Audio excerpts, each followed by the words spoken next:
O cliente me contratou. O que eu tenho que fazer e o que eu não tenho que fazer? Olá, social media, eu sou a Letícia Ferraro, criadora do LF Lab. Aqui eu sempre vou te ajudar a se desenvolver como estrategista de conteúdo e transformar o jeito que você pensa e cria conteúdo para as redes sociais. Esse episódio aqui vai ser um divisor de águas para você, porque você pode estudar a estratégia, melhorar o conteúdo, aprender toda a parte técnica. Só que, se você não sabe o seu papel quando o cliente te contrata, você não vai conseguir crescer.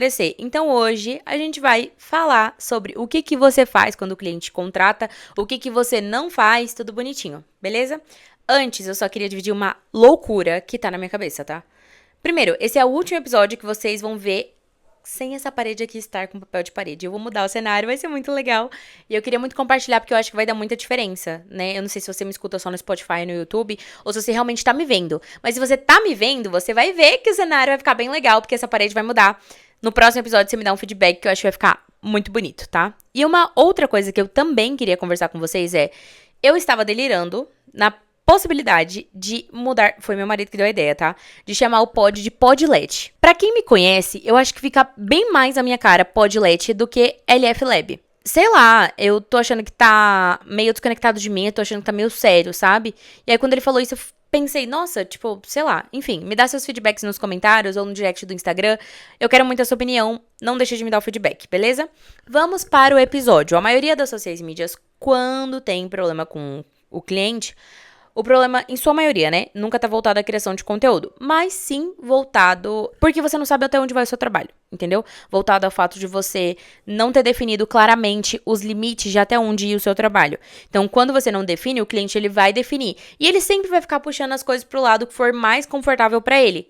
Mais demanda, mais acesso a você, mais tarefas, mais reuniões, mais de tudo. Tudo que ele puder ter mais, ele vai querer ter mais. E aí você começa a perceber que você vai chegar num cenário onde você não vai ter, tipo assim, horário muito bem definido, você não vai ter limite muito bem definido, você não vai ter nem a certeza de, tipo, nossa, tá certo? Eu deveria estar fazendo isso pro cliente ou não? E muitas vezes esse favor que a gente vai adicionando um aqui, outro ali, todos esses favores, né, vão acabar se tornando obrigações. Então, por exemplo, você tá com medo de perder o cliente, aí você não sabe muito bem, às vezes até os primeiros clientes, né? Isso é muito comum de acontecer nos primeiros contratos. Então, você não sabe muito bem o que uma social media faz, ou o que uma social media entrega, isso alinhado à expectativa, né, que esse cliente tem. Então, o cliente às vezes fala, eu queria mais. Aí você faz conteúdos a mais, quando na verdade você não deveria fazer mais do que você já tá fazendo, mais do que tá no contrato. Então, esse episódio vai te ajudar muito com isso, tá? Então, continuando a linha de raciocínio, por que eu tô falando disso pra você? Porque tem uma diferença muito clara entre a social media operacional e a social media estrategista. Eu sempre falo isso, da social media fazedora e a social media estrategista. Porque ser estrategista não é só, tipo assim, no quesito de conteúdo estratégico, que é o que as pessoas pensam. É também ter uma empresa de uma social media estrategista, sabe? Então, uma social media que é mais voltada para a parte operacional, tá sempre preocupada em responder o cliente o tempo inteiro. O cliente não pode esperar 5 minutos uma resposta. Você não pode parar de responder, você não pode demorar um pouquinho para dar um retorno, nada. Então, não pode acontecer nada nem com você, porque ele exige você ali o tempo todo, ele te demanda muito mais do que realmente deveria demandar. Já a estrategista gasta muito mais tempo analisando, estruturando ali os conteúdos, estruturando a lógica dos conteúdos. Então, assim, postar, o ato de postar, de publicar o conteúdo na rede social, é uma parte 100% de execução. Seja você estrategista ou fazedora, você vai ter que fazer isso, ok. Mas decidir o que postar baseado em conhecimento técnico, isso é estratégia de conteúdo. E o mercado, ele vai pagar mais por quem decide. As pessoas falam muito também sobre...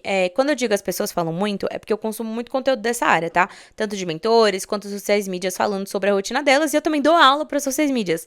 Então, vem daí, tá? Por que eu tô falando isso? Porque quando você vai pesquisar sobre posicionamento com o cliente, como botar limite no cliente, tudo bonitinho, as pessoas falam muito que, mas é só porque o cliente paga pouco. Se o cliente pagasse muito, ele não ia fazer isso. Isso não é verdade. Se você tiver um processo bem organizado, se você for uma pessoa posicionada, Independente do cliente ser o que paga pouco ou o que paga muito, ele vai respeitar o seu processo. Qual é o seu papel dentro da estratégia de conteúdo? O que um social media realmente tem que fazer e o que não tem que fazer? Diagnóstico do perfil, analisar os concorrentes, analisar os conteúdos, definir o editorial, fazer realmente o planejamento estratégico. Eu não faço stories para cliente, mas no planejamento estratégico mensal, eu coloco um direcionamento do que aquele cliente pode fazer nos stories dentro do dia que tem conteúdo planejado. Então, além desse direcionamento de stories, do que o cliente pode fazer nos stories, então, além dessas sugestões de até 3, 4 stories pro dia que tem conteúdo ali, a gente tem que analisar as métricas, fazer os ajustes quando tem ali as alterações. Então, tudo isso faz com que não seja só um post, seja um sistema de entrega de conteúdo. E isso vale muito mais, porque é uma estrutura estratégica de conteúdo. Então, quando você se prende só à quantidade do conteúdo que você entrega, você está sempre reforçando para o cliente que você é executora. Então, qualquer problema que o cliente tem, para não perder ele, você adiciona mais um conteúdo. Ah, não tive resultado. Então, cliente, vamos fazer mais uma captação. E outra coisa também, tipo assim, às vezes você não saber falar não, pode te colocar muito mais essa situação do que qualquer outra coisa. Enquanto pessoa, você pode ter esse tipo de problema de não saber falar não, mas enquanto empresa, não, porque não é lucrativo. O cliente, eu só te contrato se você vier 3 vezes na semana. Cara, é uma prestação de serviço. Aí você, pra fechar o cliente, por medo de perder, por medo de se posicionar, aceita e imagine se larga escala. Como é que você vai ir na empresa de todo mundo ali semanalmente? Não tem condição. É um trabalho muito grande, sabe? É um contrato que não vai se pagar. É um dinheiro que não vai valer a pena. Então você precisa aprender a se posicionar pra você não se colocar em contratos que não são bons pra você, que vão consumir toda a sua saúde mental, que vão consumir seu tempo de um jeito que não deveria, porque é só uma prestação de serviço, entende? Então não deveria ser esse o caminho. E eu tenho que parar de me meter onde eu não tenho que estar. Parar de fazer o que eu não tenho que fazer. Você não tem que ficar respondendo o direct do seu cliente, não. Por quê? Porque às vezes você quer ficar disponível o tempo todo, quer ficar criando um monte de conteúdo, quer ficar adicionando um monte de entrega, assumir um monte de demanda que tá fora do escopo e fica o tempo todo adaptando a sua entrega pra todas as 200 milhões de alterações que a pessoa tá colocando pra você. Tipo assim, você pode postar os meus stories porque eu não tenho tempo. Não posso. Por que você não pode? Porque você não tá na rotina do cliente. Cliente, eu não posso. Os stories, eles são parte fundamental, né? Os conteúdos dos stories são conteúdos para conectar, são conteúdos sobre você, sobre os seus bastidores. Eu não tenho como ficar com você durante todo o dia e não tenho como fazer esse acompanhamento tão de perto. Eu não estou na sua rotina, mas eu posso te direcionar com maneiras de fazer esse story para ser mais tranquilo, para ser mais fácil, para você pegar mais a ideia e começar a colocar esse costume na sua rotina. Além de você saber como responder o seu cliente, você precisa parar para refletir por que você está aceitando tudo que o cliente pede. Se você aceita fazer tudo que o cliente pede, não é necessariamente porque você está precisando, mas às vezes você tem medo de perder o cliente, você é insegura. Então, você não tá se sentindo ali estruturada, com uma entrega boa, então você não tá confiando, e aí você acaba tentando compensar isso com mais esforço direcionado para esse cliente. Só que mais esforço não vai levar o cliente para ter resultado necessariamente. O que leva o cliente para o resultado é você se posicionar. Porque se o resultado dele, por exemplo, depende dele postar stories e você tá postando para ele, não vai gerar resultado, porque você não tá na dinâmica ali do dia a dia da empresa dele, do negócio dele. E se você não tá nessa dinâmica, como é que você vai conseguir construir conexão de uma coisa que você não está vivendo? Agora, se você tem a paciência de desenvolver junto com o cliente, o seu posicionamento faz com que o cliente seja obrigado a fazer. E quando ele começa a fazer, ele começa a ter resultado. Então, você percebe? Você está indo por um caminho para tentar ajudar mais esse cliente, só que esse não é o caminho. Se esse episódio tá te ajudando a perceber algum ponto que você tem que mudar nos seus próximos contratos, nas próximas negociações com os clientes, né? Já aproveita pra seguir o podcast, avaliar com 5 estrelas se você estiver no Spotify.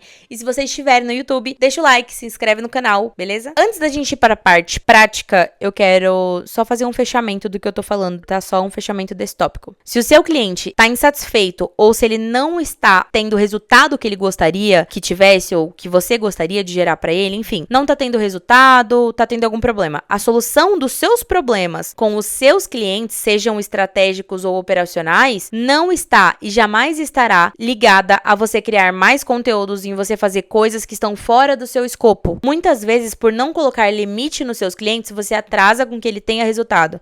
Você atrapalha. Por quê? Porque você tá fazendo tudo pra ele e quando é que o conteúdo dele vai gerar conexão? Se você fizer até os stories pra ele, como é que a audiência dele vai se se conectar com os stories produzidos de maneira artificial. Como é que eu vou me conectar com uma rotina? É fazer com que alguém se conecte com uma rotina que eu não tô vivendo. É o seu papel, sim, direcionar o seu cliente para o melhor caminho, mas não é o seu papel. Inclusive, passa muito do limite você querer salvar o seu cliente de tudo. Seu cliente tem que viver algum desconforto para que ele consiga ter o resultado que ele está esperando da estratégia de conteúdo que ele contratou. Se você não coloca limite no seu cliente, você está fadando a sua empresa a ter um lucro muito baixo, possivelmente fechar, e você a ter um possível burnout de tão sobrecarregada que você vai ficar. E principalmente, está fadando o seu cliente a nunca ter o melhor resultado que ele poderia ter. E não é assim que um bom marketing funciona. Então, como que a gente define? Agora que você já entendeu o problema, como é que a gente define o escopo? O que a gente realmente faz e o que a gente não faz. Parte prática para você fazer mão na massa, beleza? Primeiro, você tem que definir o que você entrega em cada um dos serviços que você vende.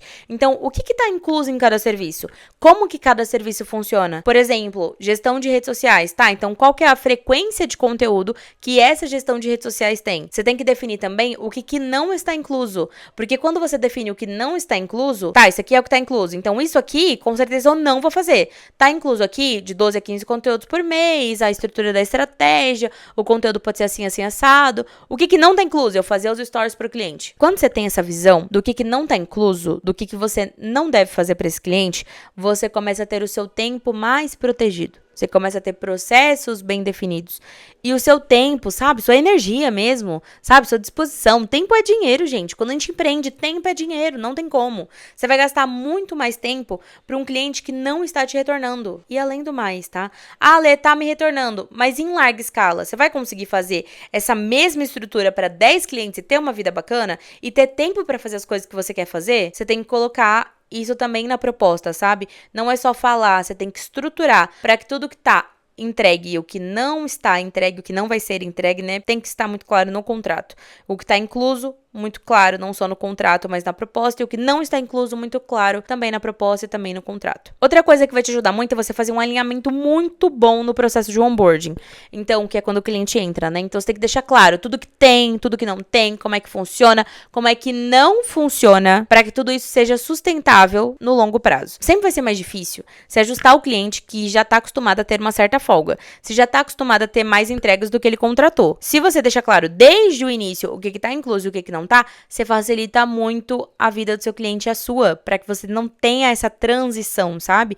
Que é um processo difícil. Agora, o cliente pediu alguma coisa que não está incluso, você precisa saber responder para esse cliente. Então, vou te dar algumas dicas. Você pode simplesmente falar: olha, cliente, isso aqui não faz parte do escopo, Stories, por exemplo, né? Olha, fulano, isso aqui não faz parte do escopo contratado, mas eu posso te orientar para que você mesmo consiga fazer os seus stories da melhor maneira. Você prefere um tutorial por vídeo ou por chamada mesmo? Ah, o cliente quer ficar mudando toda a estratégia de conteúdo, toda a estrutura do planejamento. Olha, para a gente conseguir manter a estratégia focada no resultado que você me falou que quer ter, a gente precisa no mínimo seguir esse planejamento aqui. Você deve fazer alterações sim, para ficar o mais próximo possível da sua comunicação, do que você vende, mas a gente precisa manter pelo menos uma estrutura mínima e controlar a quantidade de alterações para a gente ter esse resultado. Ah, o cliente quer uma captação adicional. Olha, cliente, isso aqui tá fora do escopo. A gente pode incluir, sim, só que em outro formato de contrato, fazendo um contrato à parte, você pagando por essa captação à parte. Aí o cliente vai conseguir avaliar se ele realmente precisa ou se ele não precisa, porque sinceramente, até eu, se for de graça o seu trabalho, pode fazer pra mim que eu quero. Não é de graça? Ah, então eu tenho que avaliar se eu realmente preciso disso, né? Se é essencial ou se não é. Se você faz tudo pro cliente o tempo todo, você vai estar sempre sobrecarregada, você não vai crescer, você não vai escalar, você não vai conseguir aumentar o preço. Agora, quando você tem tudo isso muito bem definido, quando tem processo, quando tem contrato, você consegue organizar muito bem a sua entrega. Você melhora a percepção do cliente, você ganha mais controle sobre a sua agenda, sobre as suas tarefas, você consegue crescer tendo uma estrutura que você consegue replicar para todos os clientes, sejam eles 2 ou sejam eles 10 clientes ali. Então, você não vai precisar ficar fazendo muito mais coisa para o cliente para que ele tenha resultado. Não, as coisas que ele contratou, você precisa fazer da melhor maneira possível. Você precisa entender que você não deve fazer aquilo que não é o seu papel. Porque no dia que você entende isso, que você se posiciona como dona do teu negócio, leve você sua empresa a sério ou não, é uma empresa e é sua. Então, tem um processo seu que deve ser seguido e respeitado por todo mundo que contrata. Aí, quando você entende isso, você deixa de ser uma fazedora e começa a ser estrategista. Se esse episódio fez sentido pra você, posta stories, me marca. Se você for postar que tá ouvindo podcast, me marca nos stories, eu adoro ver os stories, tá? É @LeticiaFerraro, o com 2 Os, tá? Então, me dá sua opinião também sobre o Podlet. Eu tô pensando, será que fica bom? É uma mudança importante, né? Mas depois você me conta o que você acha, seja no direct ou aqui nos comentários. Enfim, a gente se vê no próximo episódio com um cenário um pouquinho diferente, tá? E eu tô bem ansiosa pra mudar o cenário. Eu espero muito que esse episódio tenha te ajudado muito a melhorar o processo, o posicionamento, enfim. E vale lembrar que aqui eu sempre vou te ajudar a se desenvolver como estrategista de conteúdo e transformar o jeito que você pensa e cria conteúdo para as redes sociais. A gente se vê no próximo episódio.